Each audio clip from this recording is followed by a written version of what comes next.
Hola, buenos días, buenas tardes, buenas noches, según cuál sea el lugar del mundo desde el cual están siguiendo esta transmisión. Y vamos a dar continuidad a este Congreso Americano, tercer Congreso Americano de Mediación que ha tenido recientemente la apertura oficial, así que nos predisponemos.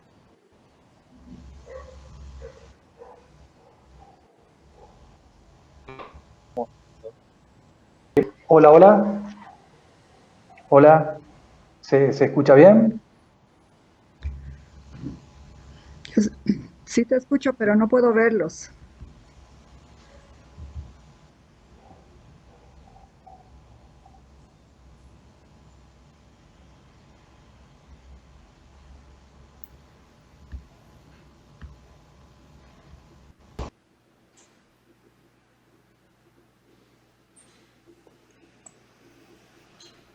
Perfecto, perfecto.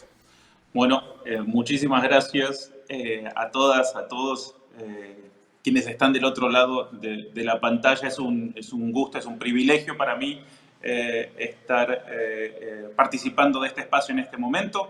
Creo que Gustavo ya volvió a estar con nosotros. Gustavo, avísame si Perdón, vos querés retomar. ¿se escucha ahí, Bautista? Perfecto.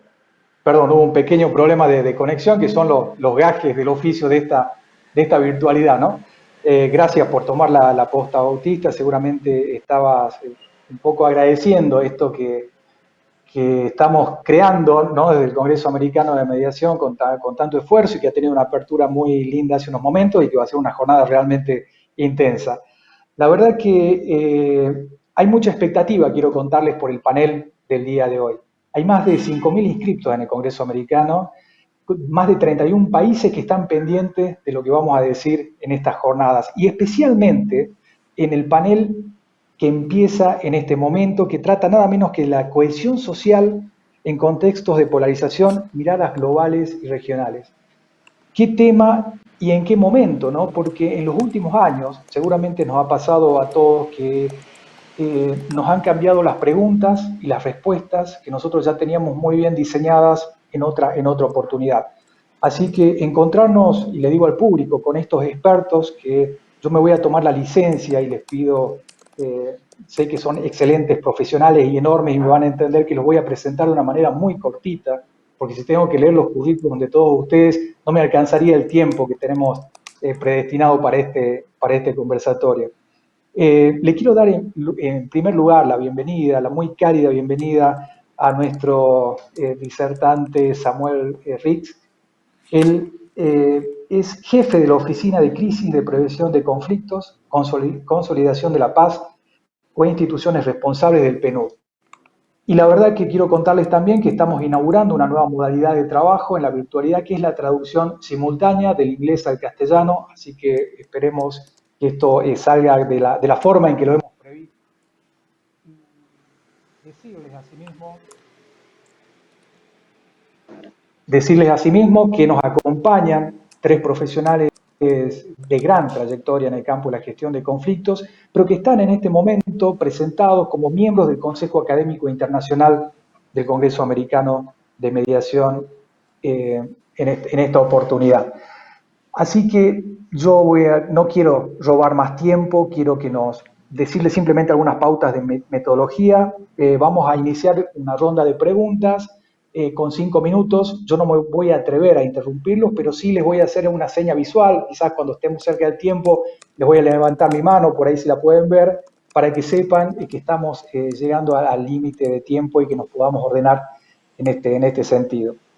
Cuanto más unida, solidaria y cohesionada es una sociedad, ¿no? Cuando más cosas en común impulsen a esa sociedad, más razones para pensar que la convivencia entre los miembros va a ser mucho más armónica y la democracia va a funcionar mejor.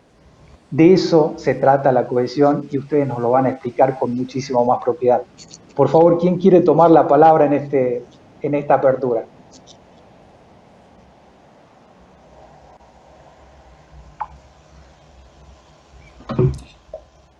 ¿Por qué no arrancamos con Sí, Sam, si les parece, el invitado? pero me parece perfecto. Claro, Estaré encantado. Muchas gracias, Gustavo. Es un placer estar aquí con ustedes, colegas, y ser parte de este congreso. Realmente estoy apreciando mucho esta invitación, amablemente, este momento de tener esa discusión de cohesión social y polarización.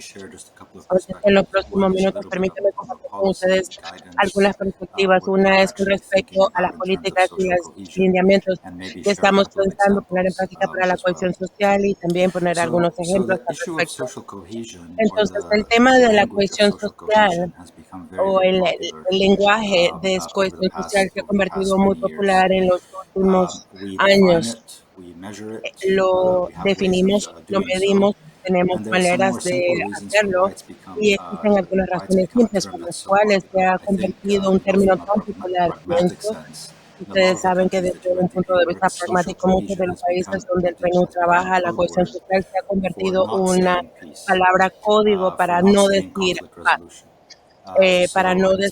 resolución de conflictos, y es muy difícil encontrar estas contrapartes nacionales dentro de los gobiernos de otros países, otros lugares que van a querer decir, no quiero ver la palabra cohesión social en un documento de programa, en un programa de país, en algún tipo de acuerdo.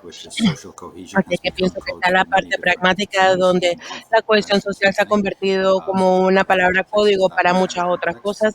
La cohesión social reemplaza esto en muchos contextos, pero pienso que más la cohesión social es importante. Y cuando vimos a muchas personas trabajando en ese concepto, utilizándolo en su lenguaje, en sus documentos, en la forma en la que interactúan, etcétera, hemos llegado a la decisión aproximadamente como 3 o 4 años atrás de armar una guía programática acerca de cómo utilizarlo, de cómo lo usan otras personas y tratar de definirlo de alguna manera. Así que la definición con la que hallamos es bastante sencilla. Es la extensión hasta el punto en el cual hay confianza en el gobierno, la disposición que hay para participar de una manera en un contexto social y en el minuto que ves esto podemos ver en el contexto americano, caribeño, se hace muy claro en nuestras mentes y voy a compartir un poco acerca de esto. Pienso que lo importante de la definición es lo siguiente, lo cual es de que hay esta relación vertical entre las personas y el gobierno y una relación horizontal entre las personas y las personas también. Entonces, cuando colocas la cohesión social en esa mezcla, vas a encontrar algo que en el inglés nosotros llamamos las 3 SSs, que es el contrato social, que es la parte vertical entre la gente y el pueblo, entre el gobierno y el pueblo, y luego en la horizontal entre la gente. Entonces, si esto sube y el otro sube, la cohesión social también empieza a subir. Así es que esta es una manera bonita de decir o de tratar de explicar algunos conceptos complicados con respecto a los contratos sociales, los capitales sociales y la cohesión social. Eso es excelente. Tenemos muchos colegas que han tratado de medir esto. Nuestros colegas en los estados árabes desarrollaron un índice de cohesión social, trataron de desarrollar en los Estados Unidos. Un número de personas alrededor del mundo están utilizando algo que se llama la metodología SCORE, la metodología de calificación, y todas estas cosas las hemos colocado en nuestros lineamientos. Pero resulta de que, de hecho, puedes identificar la cohesión social por su ausencia. Es más fácil decir cuando no hay cohesión, cuando puedes ver disparidades entre ingresos, entre temas socioeconómicos, cuando puedes ver la exclusión continua y la polarización política, cuando la confianza en la institución baja. Esas son cosas relativamente fáciles de medir. Y cuando empezamos a ver tensiones socioeconómicas o tensiones sociales relacionadas a la economía. Esas son cosas importantes que debemos de descifrar a medida que vamos mediendo esto. Hemos encontrado formas de medirlos, pero hay otras maneras de ver la ausencia de la cohesión social que también son importantes. El reto para nosotros en el PNUD, y pienso que para muchos de los colegas definitivamente en América Latina, es cómo poder identificar y trabajar en la cohesión social de una manera global. En muchos casos es una naturaleza preventiva antes de que ocurra conflicto y hay indicadores para poder promover algún tipo de cohesión social para evitar que las cosas empeoren. Hay muchos casos en los que esto realmente funciona en medio del conflicto. Vamos a pensar en ejemplos muy malos, terribles. Yemen, Siria, Afganistán, etcétera, etcétera, ese tipo de ubicaciones son de áreas donde la cohesión social como una eh, como una metodología para construir la paz y para sostenerla. Este es un concepto único en lo que vemos. Es importante descifrar cómo la cohesión social puede ser promovido a través de funciones medulares gubernamentales, a través de mediaciones, de procesos de diálogo, a través de esfuerzos de construcción de paz, formas de prevenir el extremismo pacífico y también ver los espacios para la participación, y ese también es un reto que tenemos, ya que es la aplicabilidad de la cohesión social en distintas áreas. Sé que yo me debe de quedar aproximadamente como un año, un minuto para seguir, pero pensando en el contexto de América Latina y el Caribe, países de ingresos medios o altos no son muy pobres ni muy ricos, pero en las grandes guerras puede que han concluido, pero la polarización y las disparidades regionales y los impactos de otros países, la migración, etcétera, el cambio climático, todas estas cosas, pienso que ponen América Latina y el Caribe a la par con otras regiones con respecto a lo que están haciendo con otros países con la cohesión social, como Ucrania o en Sudáfrica, pero hablando como una región como total, es interesante encontrar cuáles son las áreas de enfoque para la cohesión social. Y sabemos de que hay colegas que trabajan ahí, sabemos de que hay gobiernos nacionales, centrales y gobiernos locales. Eh, Tienen sentido y sabemos que la inclusión socioeconómica es importante y sabemos que el acceso a las políticas incluye las políticas inclusivas, nos da una representación que es importante y esa es la razón por la cual pienso que a medida que avancemos, la pregunta simple que quizás estamos tratando de responder a lo largo del Congreso es cuáles son los tipos de conflictos que son relevantes para poder hablar de esto, cuál es el nuevo tipo de violencia que vamos a ver en regiones como América Latina y el Caribe, y cómo un concepto como la cohesión social, la confianza en el Estado, la confianza en el pueblo, van a ayudarnos a, para poder producir mayor cohesión social y cómo solucionar estos conflictos y cómo podemos avanzar en términos de programas y poder llegar al nivel de gente, persona a persona. Y la última cosa para cerrar, todas estas cosas están ocurriendo en el contexto de los últimos 2 años muy extraños. El impacto del COVID y el impacto de la pandemia nos ha tomado a casi todos nosotros por sorpresa, y de que todas las cosas que pueden ser relacionadas con el COVID, pienso que lo que el COVID-19 nos hizo es de que nos ha mostrado las brechas en la sociedad, las fracturas que hay en la sociedad, las disparidades continuas que encontramos en la parte socioeconómica, política y la exclusión. Así es que existe una oportunidad ahora, como hemos hecho nuestra evaluación socioeconómica, nuestros planes socioeconómicos para el COVID, descifrar cuál es la forma más apropiada para avanzar. Entonces, tomando ventaja de una situación muy mala, hemos ajustado nuestra programación para ver las fracturas que vienen de COVID, también incluyendo mala información, contaminación, discursos de odio, todas estas cosas que están ocurriendo que, que han entrado en el espacio de las redes sociales.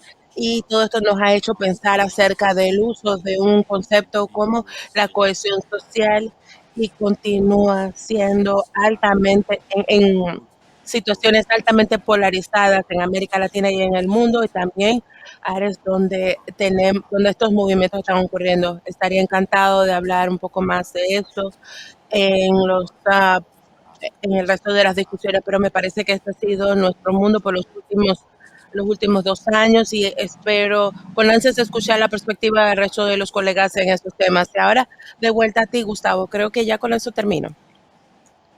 Muchas gracias, Samuel. Ha sido muy claro y sabemos que es muy difícil resumir en tan poco tiempo un tema tan grande, pero lo has hecho de manera muy brillante. Y la verdad yo te iba a hacer una pregunta que también la respondiste mientras ibas hablando, porque vos habías mencionado el tema de Oriente y después el tema de América Latina y el Caribe, y eso precisamente quería que los disertantes que siguen, si pueden reforzar esta idea, porque por ahí en países de Oriente tenemos una gran violencia con guerras y en este lado del mundo tenemos otra realidad con polarizaciones, con fragmentaciones, pero que no responde casualmente a esa violencia armada en muchas oportunidades. ¿Ustedes creen que la cohesión social es aplicable en América Latina y el Caribe en esa dimensión que la estamos planteando?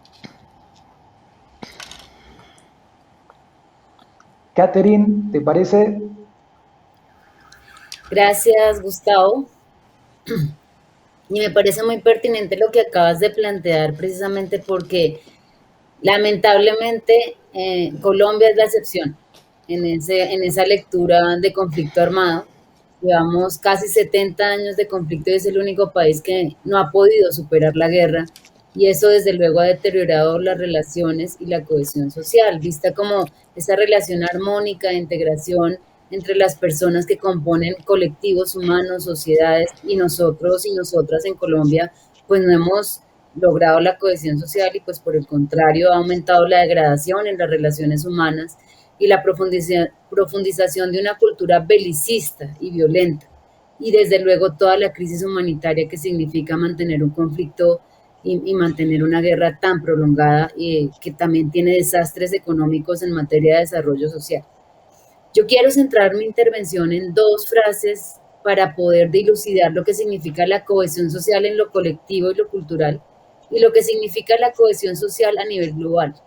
Creo que los desafíos que tenemos por delante como humanidad son inmensos.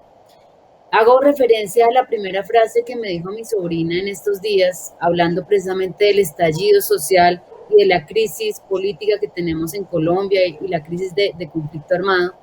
Y ella me dice lo siguiente, me dice: si los jóvenes no protestaran, no estarían siendo asesinados. Y esta frase me llevó a profundas reflexiones de lo que está pasando en nuestra sociedad como Colombia y en nuestra sociedad también como América Latina, preguntándome cuáles son los modelos mentales que configuran esta visión y que afectan la cohesión social. El modelo económico profundiza visiones egocéntricas que calan en las estructuras básicas de la sociedad. Las familias generan mayor atomización en esas sociedades precisamente por esa visión de egocentrismo. Hay un déficit intencional de pedagogía en materia de cultura de paz, de cultura democrática y perspectiva de derechos en escenarios como el modelo educativo, tanto universitario, técnico, primaria y secundaria. La priorización de una ideología de competitividad ha deteriorado la cohesión social y la calidad de las relaciones humanas más colaborativas, más cooperativas. La escala de valores no está puesta en el derecho de la vida, sino en la libertad de consumo, y no precisamente de bienes y servicios, sino un consumo suntuoso y superficial. La justificación de las violencias, y creo que esto es lo más grave, la exclusión, el autoritarismo y el elitismo, el machismo, la purofobia, están impregnadas en el subconsciente de una ciudadanía a través de los medios de comunicación, las series de televisión, las novelas, los programas, y desde luego que la educación se recibe por vía de estos medios. Y no hay ningún interés de una regulación de estos mensajes. Estos medios de comunicación tienen claras intenciones de generar unos imaginarios colectivos de competencia, y que desde luego sabemos que son controlados por un sector de ciudadanía de élite privada. Entonces, ¿cómo se hace cohesión social con estos esquemas políticos, con estas visiones, con estas matrices de opinión que tienden a generar polarización, fragmentación y precisamente van en contravía de la cohesión social? Es una pregunta que quiero dejar en el escenario. La segunda frase para analizar también la cohesión social a nivel global tiene que ver con la frase de la Cumbre de Río, que se empezó a impulsar para la Agenda 21, que tiene que ver con piensa global y actúa localmente. Y yo creo que en ese sentido si nosotros miráramos esta frase a la luz de lo que significa el sistema económico, a la luz de lo que significa la política macroeconómica extractiva, quienes piensan y actúan globalmente desde ese modelo impactan ambiental y socialmente y en derechos humanos a nivel local. Entonces, ¿cómo la ciudadanía base solo participa localmente y cómo no llega a la cima de la pirámide global donde se están tomando las decisiones macroeconómicas a nivel mundial, que están afectando sus entornos, sus derechos, sus territorios y comunidades? Aquí también planteo el análisis del paradigma anidado de Juan Pablo Lederer. Las conflictividades tocan distintas dimensiones y la cohesión social no puede limitarse a una participación local cuando precisamente el abordaje y la intervención de esas conflictividades tiene que ir más allá y tener una mirada mucho más local, una ciudadanía local que cohesione socialmente y que incida en estos modelos y en estas decisiones que tienen que ver desde luego con los organismos multilaterales a nivel económico.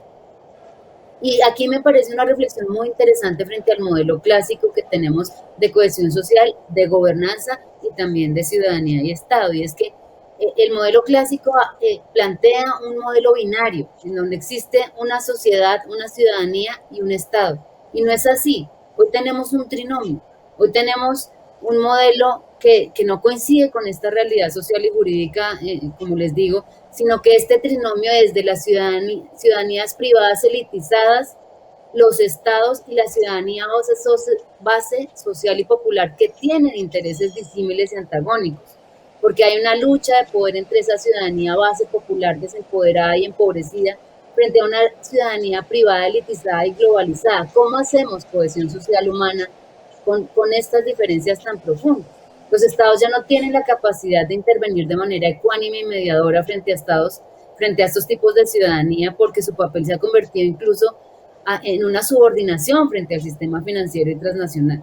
Los estados han tenido que sortear hoy los estallidos sociales producidos también por políticas comerciales internacionales del Fondo Monetario Internacional, de la Banca Mundial, del Consenso de Washington, y hoy los estados cuentan con una regulación de sus conductas para la protección y respeto de los derechos humanos, pero este sector privado no. Y creo que aquí amerita una profunda reflexión de efectivamente cómo generamos equilibrios de poder para la cohesión social. Quisiera dejar estas reflexiones precisamente para que habláramos de este punto de la cohesión social. Muchas gracias. Muchas gracias, Catherine. Si les parece, me gustaría continuar con Mirna para ver cuál es tu mirada, Mirna, sobre este primer punto que estamos hablando. Gracias, Gustavo. ¿Me escuchan bien? Perfecto. Ya. Yo voy a enfatizar más en lo que es América Latina y el Caribe y voy a tomar algunos elementos que también han mencionado tanto Sam como Katy. Para abordar la cohesión social desde una perspectiva latinoamericana, como se afirma, el siglo XXI, entramos al siglo XXI en la región, a una región sin guerra. El único ejemplo que tenemos que sí ha entrado con guerras al siglo XXI es el caso de Colombia hasta la firma de los acuerdos de paz, pero sí ha permanecido el tema de la violencia a través de la guerra en este país. Sin embargo, América Latina está catalogada como una de las regiones más violentas a manera de ejemplo que nos permitan verificar... Mirna, perdón, no sé si es pero se te corta un poquitito, por ahí si podés arrimarte un poco al micrófono o... Ahí está. Ok, ya. Perdón. Ya. Les decía que América Latina es una de las regiones más violentas a nivel global. Algunos indicadores a manera de ejemplo.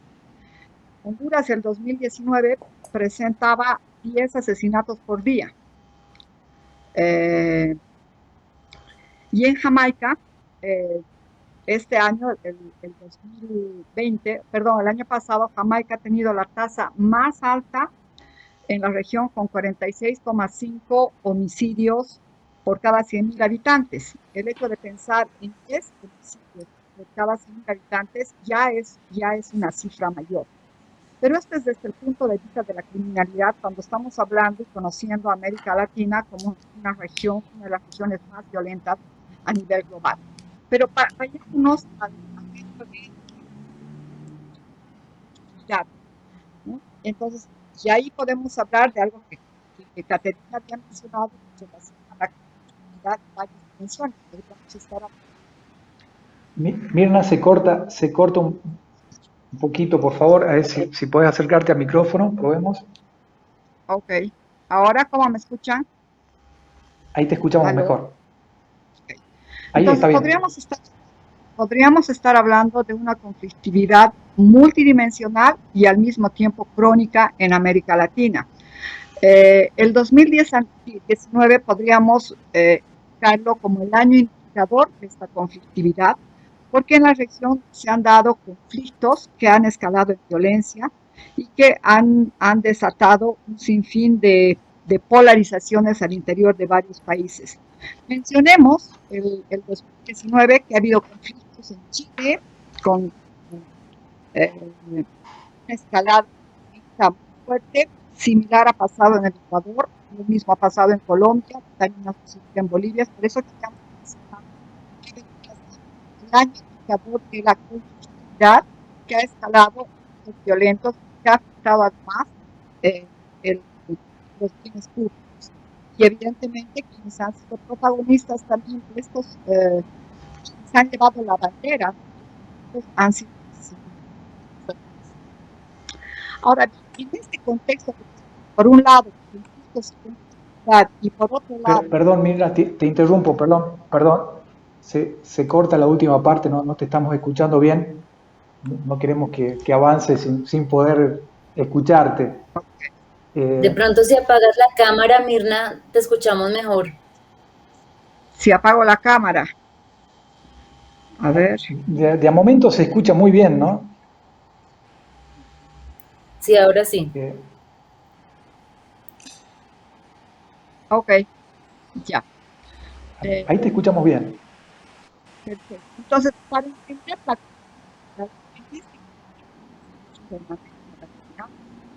yo creo que vale la pena mencionar la cohesión social. Los factores Mirna, perdón, bien, yo les propongo algo Mirna, mientras el equipo técnico se queda con vos tratando porque me dicen que parece que es un problema de micrófono. Si te parece, para no perdernos tu exposición, pasemos a Bautista y después volvemos contigo. ¿Te parece bien? Y le pedimos al equipo técnico que por favor te traten de ayudar con eso. Bautista, por favor. Perfecto, muchas gracias. Ahí esperando a Mirna cuando vuelva. Antes que nada es un privilegio, como dije antes, ser parte de este intercambio con todas y todos ustedes. Yo me hice un pequeño machete, una ayuda a memoria para levantar las ideas que me parece clave, que van muy en línea con lo que las y los colegas ya han comentado. A ver, cuando yo hablo de cohesión social, que me parece importante hacer esta referencia conceptual, ¿a qué me refiero? A los niveles de confianza, de respeto, de tolerancia, de solidaridad e igualdad de oportunidades en una sociedad, ¿sí? En pos de la dignidad y del bienestar de cada una de las personas y del bien común, ¿no es cierto? Ahora, como tal, entonces, la cohesión social, desde esta mirada, puede reflejarse tanto en la esfera política, a través de una visión común de una sociedad por parte de la ciudadanía, en la esfera social, a través de la promoción de una sociedad inclusiva y tolerante y la lucha contra la marginalización, y también en la esfera económica, a partir de la equidad en el acceso a oportunidades de ingreso y en la distribución de la riqueza, ¿sí? Ahora, también podemos identificar, como Sam bien lo hizo, estas dos dimensiones de la cohesión social vertical, que es la que se enfoca en la confianza entre la ciudadanía y la institucionalidad, y la cohesión social horizontal, que es aquella que tiene lugar entre las ciudadanas y ciudadanos y entre los diversos grupos dentro de una misma sociedad. Ahora bien, ¿cómo encontramos a la cohesión social en América Latina en este momento? Y acá yo me baso en una serie de análisis que he tenido oportunidad sobre los cuales he tenido oportunidad de trabajar en los años pasados, en la región entre el 2019 y 2020, y desde esos análisis yo podría decir que tanto la cohesión social como la horizontal enfrentan hoy en día serios desafíos en nuestra actualidad latinoamericana. A ver, la cohesión social vertical, esa que nos habla, como decíamos hace un ratito, de la confianza en la institucionalidad del Estado por parte de la ciudadanía, a mi entender aparece debilitada. En los análisis que realicé, uno de los factores comunes identificados por actores locales en distintos países fue la impunidad, básicamente reflejada en una percepción generalizada de que si tenés poder, puedes hacer lo que querés sin mayores consecuencias. Ahora, miremos algunos indicadores que también nos puedan ayudar a hacer una idea de cómo esa cohesión social vertical está en este momento. Si tomamos, por ejemplo, el último informe de Latinobarómetro regional disponible, que es del 2018, vemos que en América Latina la confianza en las instituciones democráticas ha tenido una tendencia a la baja en la década previa al informe. Por ejemplo, la confianza en el Poder Judicial disminuyó de un 30% en el 2014 a un 24% en el 2018. La confianza en el Congreso de un 34% entre el 2009 y 2010 a un 21% en el 2018. La confianza en el gobierno de un 45% en el 2009-2010 a un 22% en el 2018 y la confianza en los partidos políticos de un 24% en 2013 a un 13% en el 2018. También los análisis de la región en los cuales tuve la oportunidad de participar arrojaron resultados similares sobre la percepción de corrupción enraizada en los distintos contextos, lo cual es confirmado por estudios y encuestas de percepción. Por ejemplo, el informe de Transparencia Internacional para América Latina y el Caribe de 2019 muestra que para el 53% de la población encuestada, la corrupción aumentó del 2018 al 2019 y solo el 39% de la población pensaba que su gobierno estaba haciendo un buen trabajo en la lucha contra la corrupción. Ahora, volviendo al informe del 2018 del Latinobarómetro, un dato preocupante para mí como reflejo de la erosión de la cohesión social vertical, aunque con impacto en la horizontal también, es que del 2006 al 2018 aumenta del 61% en el 2006 al 79% en el 2018 los que dicen que se gobierna para unos cuantos grupos poderosos en su propio beneficio. Y lo mismo pasa con la percepción de justicia en la distribución de la riqueza, que cae de un 25%, esa percepción de algún tipo de justicia en la distribución de la riqueza, un 25% en el 2013 a un 16% en el 2018. O sea, cada vez más gente piensa que no hay justicia en la distribución de la riqueza. Cabe aclarar que, como estos datos son del periodo prepandémico, el escenario actual no es más alentador, toda vez que la pandemia del COVID-19 ha profundizado y visibilizado muchos de los factores estructurales que contribuyen a la conflictividad, a las tensiones y a la erosión de la cohesión social. Y si bien algunos análisis destacan una sensación de fortalecimiento de la cohesión social al principio de la pandemia, ¿sí?, cuando todos y todas nos juntamos para hacerle frente, este ya no estaría siendo el caso a un año y medio más o menos de comenzada la pandemia. La cohesión social también hace referencia a la posibilidad de contar con un espacio cívico para el compromiso formal, el cambio político, la interacción, la expresión de las preocupaciones y la exigencia de responsabilidades en la sociedad. Este espacio, en muchos países de la región, se ve reducido, especialmente para defensoras y defensores de derechos humanos, ambientales, periodistas y liderazgos de distinta índole. De hecho, el análisis global del 2020 de Frontline Defenders señaló que el año pasado en nuestra región fueron asesinadas 264 personas defensoras de derechos humanos. Este informe también señaló que los sectores de defensa de los derechos humanos más riesgosos incluyen, en este orden, defensa de los derechos vinculados a la tierra, a los pueblos indígenas y al medio ambiente, lucha contra la impunidad y la justicia, derechos de las mujeres y derechos de la comunidad LGTBIQ+. Estos son solo algunos ejemplos que desde distintos ángulos nos indican, a mi entender, que la cohesión social vertical en la región enfrenta serios desafíos. Ahora, en cuanto a la cohesión social horizontal, es entre ciudadanos y ciudadanas, entre diversos grupos dentro de una sociedad, el escenario también nos presenta varios desafíos a abordar. Entre los factores que contribuyen a debilitar esta cohesión social, así como a alimentar conflictividad y tensiones, y que son comunes a varios contextos de la región, se encuentran las desigualdades estructurales. Estas desigualdades se expresan en una serie de indicadores económicos, sociales y de diversa índole y atraviesan distintas líneas. En varios países se destacan las desigualdades estructurales entre población indígena y población indígena, en muchos entre poblaciones de zonas rurales y zonas urbanas, y de manera generalizada entre hombres, mujeres y diversidades sexuales, entre otras líneas de desigualdades. A nivel local, en muchos contextos de la región, la cohesión social también se ve debilitada por la implementación de un modelo extractivo de producción que se desarrolla sin la inclusión efectiva de las comunidades en procesos de explotación de recursos naturales, incluida la consulta previa, libre e informada. En varios contextos, la llegada de los que se dedican a la explotación de recursos naturales genera ciertas dinámicas en las comunidades que van desde confrontaciones entre quienes están a favor y en contra de la presencia de la empresa, hasta la explotación sexual y daños ambientales. Estas distintas dinámicas impactan de manera directa en la cohesión social de las comunidades en zonas ricas en recursos naturales, pero que ven muy pocos beneficios de tal explotación. Entonces, si a esto se le suma el achicamiento del espacio cívico para canalizar las necesidades y demandas de la población, como ya dije, estamos frente a un círculo vicioso de vulnerabilidad y riesgos al cual es funcional una cohesión social debilitada.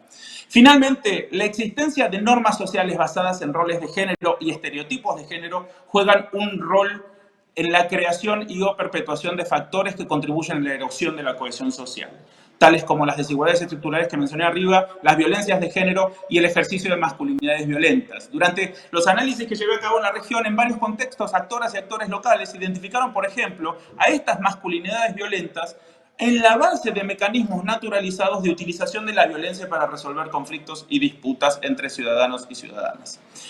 La puja por deconstruir y redefinir estas normas sociales para transformarlas en algo más justo, equitativo y pacífico, principalmente liderados por los movimientos de mujeres y feministas, aparece como algo que, si bien todavía genera ciertas resistencias, especialmente en sectores que prefieren el mantenimiento del statu quo, sin duda va a contribuir a una mayor cohesión social al disminuir las brechas de género existentes. Por último, quiero destacar que estos desafíos a la cohesión social, tanto vertical como horizontal en la región, se dan en un contexto de dinámicas polarizadoras, alentadas por algunos liderazgos políticos, medios de comunicación y otros actores sociales que contribuyen a generar y a profundizar líneas divisorias en las sociedades. En varios países de la región, estas dinámicas polarizadoras llegan hasta la mesa del domingo, en la cual nos encontramos a veces en situaciones de imposibilidad de mantener un diálogo fluido sobre ciertos temas o ideas con nuestros familiares y amistades. En ese contexto, me pregunto, ¿qué responsabilidad tienen los liderazgos políticos, los medios, el sector privado, la sociedad civil y yo mismo en esa mesa del domingo y en mis entornos para proponer un cambio de reglas de juego diferentes en esa polarización que también contribuye a la erosión de la cohesión social? Y con esa pregunta, ahora le paso la palabra a Gustavo de vuelta. Gracias. Muchas gracias, Bautista. Y yo de la misma forma le paso la palabra a Mirna, que creo que ya la tenemos, pero en plenas condiciones de que nos cuente lo que nos estaba contando hace un momento. Gracias, Gustavo. Confío que ahora me van a escuchar mejor. Hemos hecho algunos ajustes técnicos para que esto suceda así. Voy a retomar a partir de lo que nos mencionaba y la pregunta que nos lanzaba Bautista con relación al contexto y al rol de cada uno cuando hablaba de la mesa del domingo y también a partir de lo que viene a ser el contexto latinoamericano. Entonces, para entender la cohesión social, yo les había planteado que teníamos un escenario, por un lado, de una América Latina marcada por los niveles más altos de criminalidad. Les ponía los ejemplos en el caso de Honduras, donde había cifras develadoras en términos de el número de muertos, 45,5 muertos en el caso de Jamaica es como 45,5 muertos por cada 100.000 habitantes. El hecho de pensar en 10 fallecimientos o 10 crímenes por 100.000 habitantes ya es un dato mayor.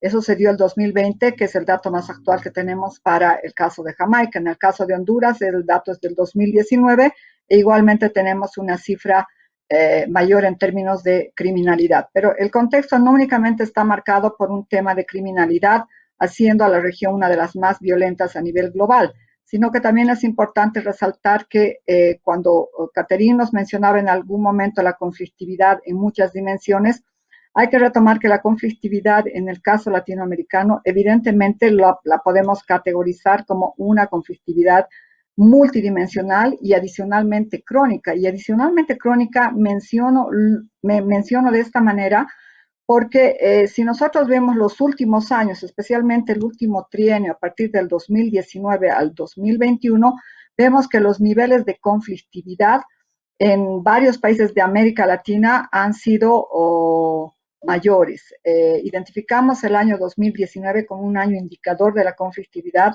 donde se han presentado conflictos de índole político y social que han tenido escaladas violentas, impactando incluso en los bienes públicos. Entonces, son elementos que nos están mostrando un contexto bastante complicado y complejo en América Latina y el Caribe. Entonces, ¿cómo pensar en cohesión social si tenemos este panorama y este contexto? O sea, ¿cuál debería ser la ruta? ¿Qué deberíamos hacer? ¿Cuáles son las aristas que debemos agarrar para poder pensar en cohesión social en este contexto? Entonces, para entender la cohesión social, yo voy a marcar dentro de este contexto descrito algunos factores que amalgaman y hacen a la cohesión social. En algunos momentos en América Latina se han dado, pero ahora estamos en otra situación. Elementos como la confianza en los gobiernos, la confianza en las instituciones, que ahora está bastante resquebrajada. El tema de la inclusión de las diferentes visiones. Todo el contexto que tenemos ahora nos ha llevado a una polarización que no nos está mostrando esta inclusión de las diferentes visiones, sino al contrario, una polarización y una atomización en los propios países y dentro la misma región. Luego vemos a nivel país, a nivel de varios países, el tema de la construcción de visión país. O sea, son países que ahora están tocados por el tema de la conflictividad y la polarización, que hace que los países, no necesariamente el país en su conjunto tenga una visión única de país, y es lo mismo que está pasando en América Latina, donde no hay una visión con variables comunes que haga a una visión región. El tema de la integración interna al interior de los países y también el tema de la integración hacia afuera y el tema de la institucionalidad, por mencionar algunas, son algunos factores que nos van a permitir entender que esto es lo que amalgama a las sociedades. Entonces, hay un déficit de estos factores que hace que ese amalgamiento no se esté dando como nosotros quisiéramos. Pero hay un factor relevante y es donde voy a hacer más énfasis porque tiene que ver también con lo que ha mencionado Sam, con lo que ha mencionado Bautista y con lo que ha mencionado Kate. Y tiene que ver con las raíces históricas que tiene la región. Es por eso que es muy particular América Latina y el Caribe, porque todo esto nace desde esta raíz histórica que ha venido con el tiempo generando polarizaciones, atomizaciones, conflictividades, y las conflictividades en los propios países han generado déficit, tanto económicos como sociales, que generan al mismo tiempo criminalidades y efectos perversos al interior de los países. Entonces, a diferencia en América Latina, solamente para dar un ejemplo, la mayoría de los, bueno, no la mayoría, a excepción de un país, los países han nacido como productos de conflictos al interior de los propios, no eran países, pero al interior de los espacios territoriales que se ocupaba con los diferentes nombres que se asumían. El único caso diferente es Uruguay. El nacimiento de Uruguay ha sido, a diferencia de los demás países que se han independizado de manera violenta, ha sido a través de un acuerdo entre dos países para que nazcan como república.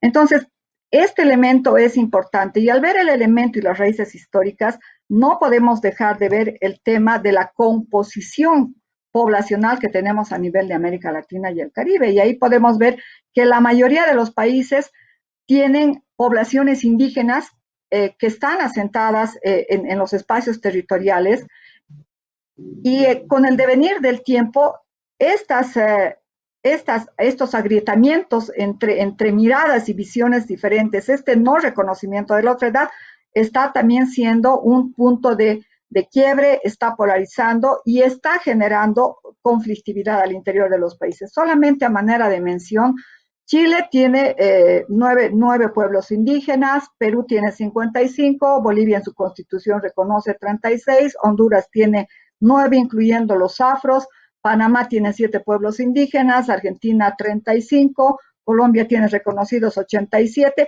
y si vamos señalando país por país, no va a haber un país donde no haya población indígena. ¿Y esto qué está generando? Lo que Pau nos ha mencionado en su momento, temas de proceso de consulta en el ámbito ambiental, donde hay poblaciones asentadas, pero hay una visión en términos de cómo viven ellos, pero hay otra visión al interior del propio país de cómo están viviendo o cómo es la visión país en términos de los recursos naturales y la forma de producción que se tiene. Entonces, estas visiones diferentes también aportan al tema de agrietar.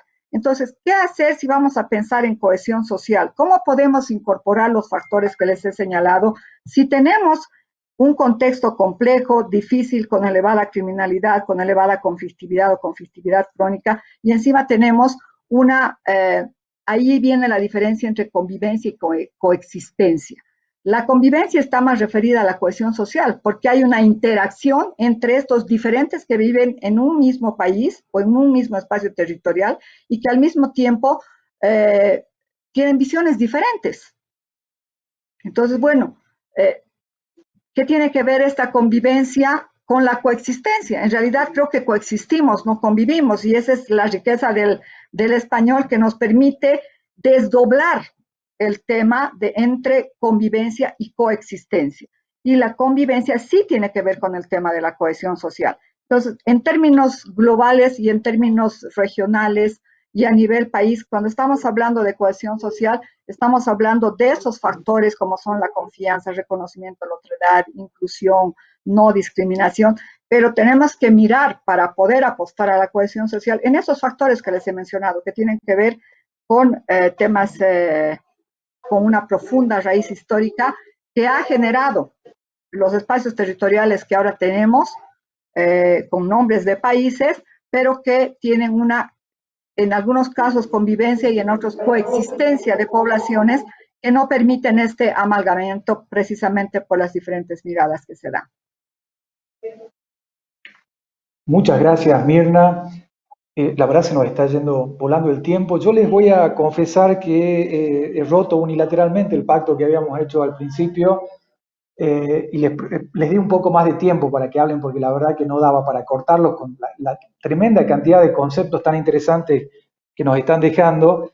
Y les propongo que vamos a resignar las preguntas en vivo del público para hacerlas de manera sincrónica. Después que termine el panel, se las pasamos para que puedan responderlas. Así tenemos un poco de margen temporal para seguir conversando sobre este segundo momento inevitable, después de todo lo que nos han dicho, porque yo la verdad que he advertido de todas las exposiciones, en primer lugar que iban por la misma línea de razonamiento y de pensamiento, pero advertí que todos ustedes coinciden que hay un déficit, ¿no? en América Latina y en el Caribe de los factores, como decía Mirna, para amalgamar y para cohesionar socialmente. Y como decía Samuel, muchas veces la cohesión se identifica por su ausencia. Entonces, qué preocupantes todos los indicios que hemos encontrado, ¿no? Estos datos que nos daba Bautista sobre la dimensión vertical y horizontal debilitada, lo que nos decía también Catherine con todo lo que afecta el modelo económico, el déficit pedagógico de que hablaba Catherine. Y en esta cohesión, en la dimensión horizontal también, incorporar esto que decía Catherine también del trinomio, no solamente del Estado y las personas, sino también esta clase, esta ciudadanía elitizada, creo que le había llamado.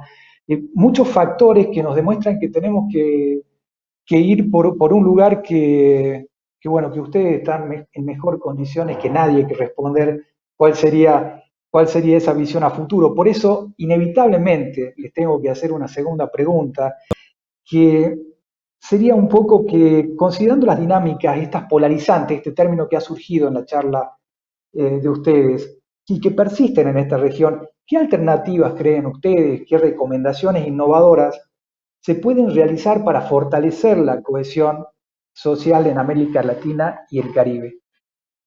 Si les parece, comenzamos con Samuel nuevamente.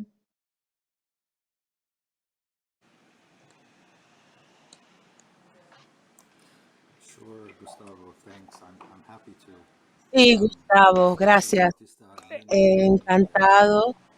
Estoy feliz, Catherine, de que Catherine me ha hecho pensar un poco más, ya que ha mencionado muchas más cosas en teoría que en práctica. Estoy muy entusiasmado de poder hacer eso y espero que los otros colegas que nos estén escuchando aprecien esto también.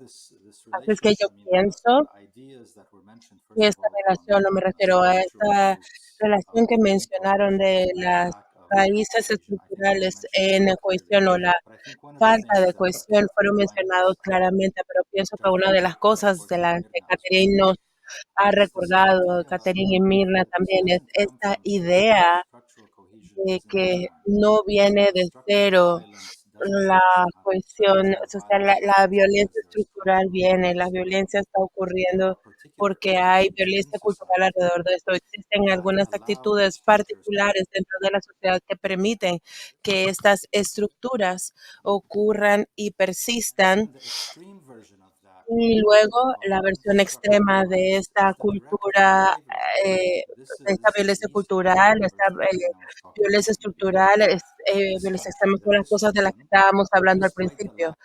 En esta región, a pesar de la falta de uso de las armas y de las violencias, pienso que tenemos esta actitud en estos temas violentos que estamos tratando de ver y eso está en el corazón. Espero que no les moleste mi perro que está ladrando al fondo, no puedo hacer mucho al respecto, pero esto definitivamente es una importancia para los programadores. No podemos hablar de las causas raíz o la falta de cohesión y las actitudes que nos permiten persistir en eso. Y me parece de que eso también es parte de lo que Catherine estaba diciendo,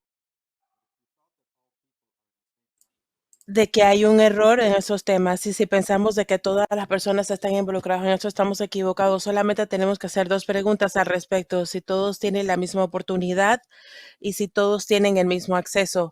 Yo adivino que si puedes responder estas cosas de una manera que muestre de que no hay una oportunidad, la cohesión social es la forma en la que podemos trabajar. Pienso de que nuestras actitudes, nuestro privilegio, nuestra ilusión y nuestra originalidad en una región con esta gran visión y de cómo poder aplicar esto definitivamente es cómo vamos a poder trabajar en esto. Y luego tenemos el mito de pensar de que esto no es real, sino de cómo las personas dentro del país que están viviendo por cientos de años piensan que el Estado fue creado y que sigue funcionando y de cómo funciona en América Latina.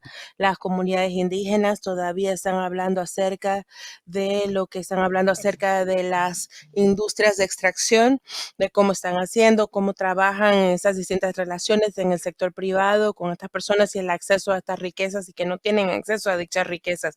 Así que si pensamos en estas cosas, sí, en la violencia estructural, la homogeneidad y el mito de quién más está interactuando esto y en los temas sociales, no solo con las otras personas, sino con los actores que están participando de eso. Pienso que todo esto es importante.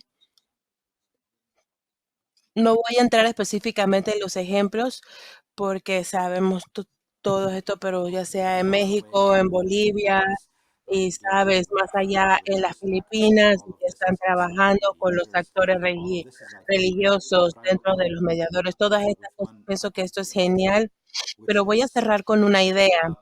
Esta idea es, me parece que Bautista mencionó, nosotros tenemos una habilidad de poder hacer cambios transformacionales, ya sea en nuestros sistemas o con nuestros socios nacionales o en nuestros roles, etcétera. Pero yo pienso que es realmente importante donde nosotros podamos hacer la mejor diferencia en nuestra cohesión social. En muchos casos eso es un esfuerzo local.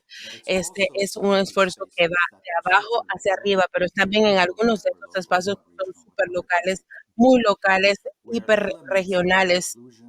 regionales, donde los elementos de inclusión, justicia, resiliencia, cohesión pueden ser vistos ah, a su capacidad, apoyando los gobiernos locales, haciendo ciudadanos ordinarios, líderes locales involucrados en tomar decisiones sencillas con respecto a acceso a trabajos, bienestar, servicios básicos, con respecto a cuáles son las prioridades, con respecto a las infraestructuras, con respecto a los planes de inversión y luego simplemente hablar de los distintos problemas que nos aquejan. Y aunque parezca de que son difíciles agregarlos hacia arriba, si miramos en cualquier país, van a tener que tener 1,000 o 2,000 iniciativas locales para pensar de que esto sigue siendo lo correcto por hacer, sigue siendo lo mejor. Solamente piensen en eso, incluyéndose un esfuerzo de miles de millones de dólares por miles de millones de personas involucradas, que hace la diferencia en la vida de una persona. Entonces yo pienso que esta es una diferencia que realmente ha sido apreciada por muchos, ya sea apreciando la vida o preservando un estilo de vida. Yo pienso que eso es importante. Si esto nos ayuda a nosotros a poder mantener el ojo en la bola, entonces podemos continuar con estas oportunidades o vamos a poder seguir creando más oportunidades para avanzar y subir. Vamos a poder tener acceso para aquellos que están quedándose rezagados. Esto, como Bautista indicó, ya sea América Latina o el mundo, la trayectoria no es buena y no ha sido buena por muchísimo tiempo. Los movimientos de protesta que Mirna mencionó anteceden al COVID y tenemos un profundo sentido de disparidad, de dolor, de falta de inclusión que estamos tratando de hablar, estamos tratando de ayudar. Esta es el objetivo principal de los gobiernos nacionales, pero debemos establecer ejemplos para poder hacer esto y debemos demostrar quiénes pueden hacer eso. No podemos vilificar todos los sectores privados. Necesitamos encontrar las diferencias entre los actores claves y muchos actores, y pienso que muchos de estos vamos a poder encontrarlos en términos de incluso una apreciación sencilla de beneficios por algunos grupos élites, que es por todos los intereses, está en el interés de todos de poder mantener esta parte, sostenerla, tener más oportunidades de expandir este pastel en lugar de cortarlo en pedazos y ver cómo se puede dividir entre unos pocos. Quizás me voy a detener aquí, Gustavo, y estoy esperando con ansias ver el resto de los ejemplos y el panel de los colegas. Gracias. Muchas gracias, Samuel. La verdad que un placer escuchar tus apreciaciones. Y vamos a pasar, si les parece bien, continuamos con el orden que habíamos establecido en la ronda de preguntas pasadas y te doy la palabra a Catherine. Gracias, Gustavo. Con relación a tu pregunta, yo quise plantearme la tesis que plantea Yuval Harari, que es un sociólogo israelí bastante reconocido, que habla de la tesis de la cooperación global. Y me pareció interesante porque dice que existe la cooperación global a gran escala, y es esa capacidad que solo tienen los seres humanos. Ninguna otra especie tiene esa capacidad de tener esa cooperación a gran escala. Y esa cooperación a gran escala se ha basado en creencias, en historias, en narrativas, en ficciones que han creado nuestra propia imaginación. Ejemplo de eso, por ejemplo, es la creación de las ideologías, de la política, la economía, las religiones, que desde luego han promovido la cohesión social, pero también han fragmentado y polarizado. Y plantea como ejemplo algo que me pareció interesante, y es el dinero. Dice, el dinero es el mejor ejemplo de la ficción creada por la humanidad. Ha logrado una cooperación humana a gran escala y todos hemos creído en ese valor ficticio de un pedazo de papel. Hemos cooperado a nivel deportivo, en carnavales, cultura, en valores y en principios, pero lamentablemente hay una plataforma, como estábamos hablando en el chat, de una cooperación que estaba a gran escala en cimientos de mucho patriarcalismo y de una visión egocentrista de la competencia, la desconfianza, las luchas de poder, las desigualdades, el racismo, el patriarcalismo, que no impulsan una cohesión social global, humanizada y solidaria. En la cooperación internacional existe un discurso de que los fondos son limitados para las acciones y apoyos sociales con perspectivas de derechos, que no hay dinero para la asistencia social, que no hay dinero para la promoción de derechos, que no hay dinero para la ayuda humanitaria, pero ese discurso se contrasta con cifras de millones de dólares que han destinado los estados y los gobiernos para salvar a la banca del sistema financiero, que han sido responsables de las crisis económicas por la falta de regulación de políticas de flexibilización en las relaciones comerciales que sucedió, por ejemplo, en la crisis del 2008. Y ese dinero que sale de nosotros y nosotras, los contribuyentes, sale de esa ciudadanía base, pudo servir para superar el hambre a nivel mundial y pudo servir para la disminución de las desigualdades. Entonces, tenemos un gran desafío como Naciones Unidas y ojalá realmente seamos Naciones Unidas que impulsemos y materialicemos una cooperación a gran escala, que permita impulsar los valores de la inclusión, las relaciones justas y democráticas, la superación de la desigualdad social y económica, que impulse valores democráticos humanizados con cobertura mundial. En parte el reto que tenemos es plantear una reevolución global y mundial, es decir, que la humanidad vuelva a evolucionar. No podemos quedarnos solamente con que ya logramos todas las cosas después de la Segunda Guerra Mundial en la Declaración Universal de los Derechos Humanos. Y la salida es la colaboración, es la conciencia de que somos uno. Y la buena noticia es que tengo la esperanza de que estamos condenados y condenadas a salvarnos. Desde esa cooperación a gran escala en una visión de práctica de solidaridad, de la conciencia de interconexión, de la visión de empatía y de inclusión y de la responsabilidad que cada acción tiene una implicación con el otro y con la otra. Estas crisis pueden sacar la mejor versión de nosotras y nosotros como humanos y como especie, pero hay que crear esos imaginarios y hay que crear esa realidad distinta, diseñar sociedades más circulares, más comunitarias, que fortalezcan todas las relaciones locales. Finalmente decir que precisamente en el libro que estamos lanzando en el marco del Congreso sobre la democracia, yo planteaba un tema diciendo tendencias democráticas que permitan la conservación de la especie humana. Esa es la apuesta que necesitamos para que pasemos, para cerrar con una frase de Jimi Hendrix, nuestro filósofo guitarrista, que tenemos que pasar de esa visión del amor al poder del amor. Y desde ahí podemos comenzar a trabajar lo que significa realmente ser cohesionados socialmente desde ahí. Gracias. Muchas gracias, Catherine. Muy claro tus conceptos también. Le voy a pasar la palabra a Mirna, pero antes de decirle que voy a apagar 20 segundos mi cámara porque voy a cambiar de lugar por una cuestión de conectividad, pero estoy escuchando atentamente. Adelante, Mirna.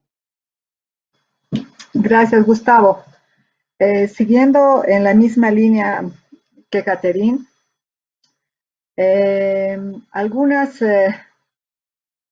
ideas que podrían ser, bueno, no son tan innovadoras, pero que están en la línea de la innovación. Yo me voy a centrar en que la base para trabajar el tema de la cohesión social es el diálogo. Pero no es el diálogo como lo conocemos, ya que todo el mundo dialoga, hace diálogo y habla del diálogo. No es ese diálogo donde únicamente nos sentamos y tenemos algunas conversaciones, no. Estoy hablando del diálogo genuino, de aquel diálogo que conecta, de aquel diálogo que además de conectar permite la transformación de las relaciones, de aquel diálogo que tiene que ver con cooperación, de aquel diálogo que tiene que ver con aprendizaje, de aquel diálogo que tiene que ver con inclusión. Y en esta dinámica de lo que es el diálogo, además conocer al diálogo no solamente como una herramienta que nos permita dar respuesta en momentos de crisis o generar conexiones para hacer planes, sino también pensar el diálogo desde una forma de vida, donde la transformación empiece por uno. ¿Y a qué me voy mencionando esto? Usualmente nosotros cuando vamos a un diálogo, nos preparamos para responder, no nos preparamos para escuchar. Entonces el diálogo radica en escuchar y lograr incorporar las visiones, el pensamiento de los otros en mi propio pensamiento sin que necesariamente yo esté de acuerdo con el otro. El solo hecho de incorporar me está permitiendo hacer este diálogo. Entonces, cuando hablo de cohesión social, creo que la base para el poder relacionarnos, para el poder conectarnos, es básicamente el diálogo. El diálogo en todas sus dimensiones y en todas sus gamas. Porque todos son diferentes. Si estamos hablando de un diálogo político, estamos hablando en la idea de permear las estructuras mentales de los decisores políticos para que puedan incorporar las diferentes visiones en su propia dimensión. Si estoy hablando de un diálogo intercultural, lo mismo, estoy hablando de la interacción que se da a partir del reconocimiento de la otredad, pero incorporando en la propia dinámica y en el propio esquema mental el reconocimiento del pensamiento y de la otra visión del otro. Ese es un diálogo intercultural. Pero también voy a hacer referencia a algo que ha mencionado Catherine cuando hablaba de la cooperación global y hablaba de la cooperación a gran escala y de las narraciones. Hay también un diálogo de narrativas. ¿Por qué no incorporar diálogos de narrativas que nos permitan el entendimiento y la comprensión del otro, que nos permite incorporar aquellas visiones que de repente no están dentro de mi esquema? Y más aún, cuando hablamos de diálogo de narrativas que puedan permitir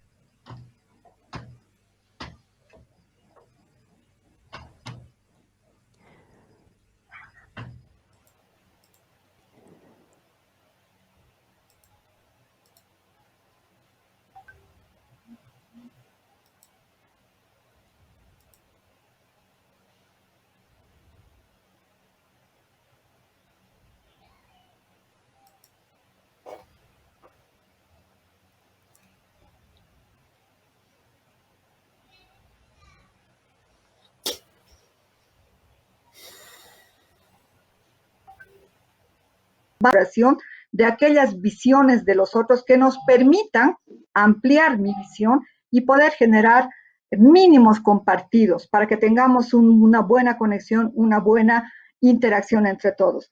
Caterina nos mencionaba de la reevolución. Entonces yo les voy a aumentar otra categoría que podríamos también ponerla dentro de esta dinámica, que es la resignificación, que tiene que ver cómo estoy resignificando los significados que han sido incorporados y que los tenemos y esquematizados en nuestros propios esquemas mentales. Resignifiquemos nuestros propios conceptos para poder incorporar el reconocimiento de la otredad, para poder incorporar esa interacción, esa conexión, cosa de que sí podamos amalgamarnos entre todos los que compartimos los mismos espacios territoriales. Eso para finalizar. Muchas gracias, Mirna, muy amable. Bautista, te cedo la palabra. Que estamos corriendo muy contrarreloj, así que voy a hacer muy que me avisan por audífono que tengo por favor. Que ser breve. Tu pregunta era simplemente un punto sobre la pregunta, porque es ¿qué alternativas innovadoras, ¿no?, nos plantean para fortalecer la cohesión social? Exactamente. Cada vez que a mí me preguntan por opciones innovadoras, siempre digo, no sé si tenemos que ser tan innovadores, sino más bien ver qué se hizo y cómo se hizo, si se hizo de manera efectiva o no, porque creo que nada de esto es ciencias, como dice en inglés, rocket science. En realidad estamos hablando de la necesidad de reformular contratos sociales para abordar distintos aspectos de la cohesión social vertical, de esa confianza entre la ciudadanía y la institucionalidad democrática que hoy está medio débil. Estamos hablando de generar espacios de inclusión de quienes han sido históricamente y tradicionalmente marginadas y marginados de los espacios de toma de decisión y de procesos políticos, sociales, económicos, etc. Y estamos hablando de proponer reglas de juego que nos permitan salir de dinámicas polarizadoras que muchas veces se nos imponen como por default, ¿no?, en nuestro interactuar diario. Entonces, yo, para acortar, básicamente lo que quiero hacer es, nos propongo irnos con una serie, con 3 preguntas a todas y todos nosotros.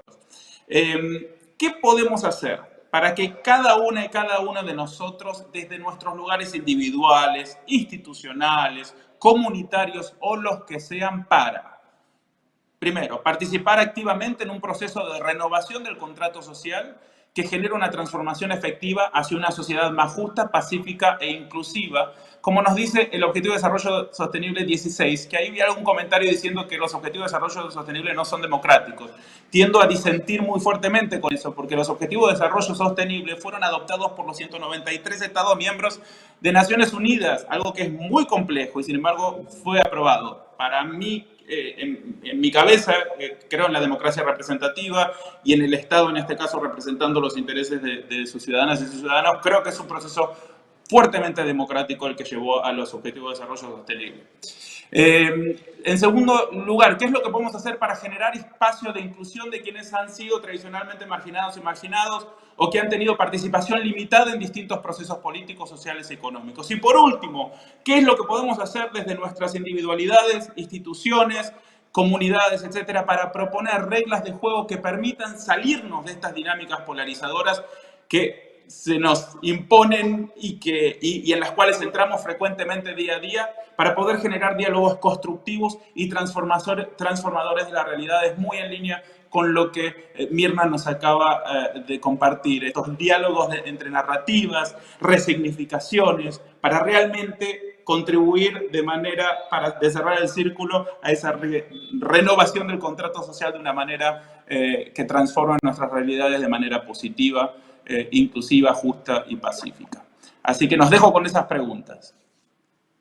Muchas gracias, Bautista. Nos vamos a quedar con esas preguntas y con todas las preguntas que seguramente la gente se debe estar realizando con toda esta increíble exposición. La verdad que yo quiero decirle que han sido muy, han hablado con mucha calidad y con mucha calidez, lo cual ha hecho que mi participación sea muy fácil moderar este panel. Le agradezco por su amabilidad y vamos a hacer el paso de este panel directamente hacia el panel que sigue. Pero yo me voy a tomar 30 segundos para darle la palabra final a Samuel con una última pregunta y con esto nos vamos agradeciéndoles de nuevo la participación de todos ustedes. Agradecerle también a la traductora que ha hecho un esfuerzo tremendo por pasarnos en tiempo real lo que está diciendo Samuel. Samuel, por favor, en pocos segundos, en un minuto, si nos podés decir, para cerrar este panel increíble que hemos tenido, ¿qué nos queda pendiente? ¿Qué tenemos pendiente por delante?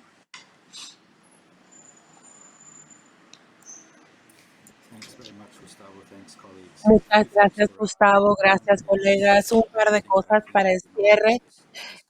Bueno, primero, todo lo que pienso que hemos discutido ahora mismo es el diálogo de vida. Hemos ido más allá de formular más formas de llegar a decisiones al radar de la mesa, de sentirnos foráneos, el diálogo es acerca de la vida, es acerca de la vida diaria, es de un día al otro, es acerca de tu vida, de tu acceso, es acerca de tu inclusión, de qué tan inclusivas son las políticas para ti. Así que yo pienso que la parte del diálogo de vida realmente nos saca de la norma. Segundo, los valores de confianza y del derecho a la confianza son importantes, pero se traducen a casi cosas muy sencillas. Cuán predecibles pueden ser, cuán el acceso que tuvieron ayer de ese gobierno será el mismo que tendrán en el futuro. Tendrán la misma oportunidad que ayer para mañana en comparación con el mañana. Y pienso de que esto es algo que debe de ser de confianza y no todos aquellos que son nuevos para las políticas van a poder cambiar las reglas para Bautista, y me parece que eso es algo que debemos de descifrar. Y tercero, pienso que es muy importante hacer este salto de la coexistencia, incluso la diversidad, como Mirna estaba mencionando, la pluralidad, la interacción positiva, porque hay mucha diversidad alrededor de nosotros, pero no todos toman esto tampoco. Y por último, en la discusión valiosa, un libro muy importante en el mundo árabe se llama Demócratas sin Demócratas. Hay muchas formas de poder mirar a nuestros países, nuestros sistemas que tienen la ilusión de la inclusión, pero no es real. La parte real es de que las personas que tengan una inclusión democrática y que tengan valores democráticos. Y pienso de que Bautista y Mirra dijeron esto, es la responsabilidad, transparencia, acceso, justicia, inclusión, resiliencia, etcétera. Y pienso que quizás la último punto es el poder crear temas innovadores para la cohesión social. En muchas ocasiones esto es en los lugares de mercados, en ocasiones esto puede que sea en los clubes sociales, en ocasiones puede que sea en los espacios culturales, y pienso que hay una riqueza en América Latina de donde esto ocurre, hay una riqueza de capacidades, hay una riqueza de experiencias donde en realidad en América Latina y en el Caribe muchas cosas pueden ser traídas de colación por parte de las personas para vincular eso de la solidaridad local. Algunos están alrededor de los espacios cívicos, algunos alrededor de las sociedades civiles, alrededor de los espacios, y en ese sentido yo pienso de que solamente dejar esto en una nota de esperanza. Pienso que cuando el mundo venga a América Latina, de algunas de las experiencias que venga de lo más profundo de la desesperación, de mucha animosidad social, y a donde nos encontramos en algunos países ahora en términos de inclusión, me parece que mirarán a esta parte del mundo con mucha esperanza y querrán expartir muchos buenos ejemplos para ellos. Los dejo con eso. Nuevamente, muchas gracias, Gustavo. Gracias, colegas. Ha sido un placer participar con ustedes y espero con ansias ver el resto de los resultados del Congreso. De vuelta con ustedes. Muchísimas gracias. Han sido ustedes muy amables. Damos paso directamente al próximo panel. Gracias. Gracias.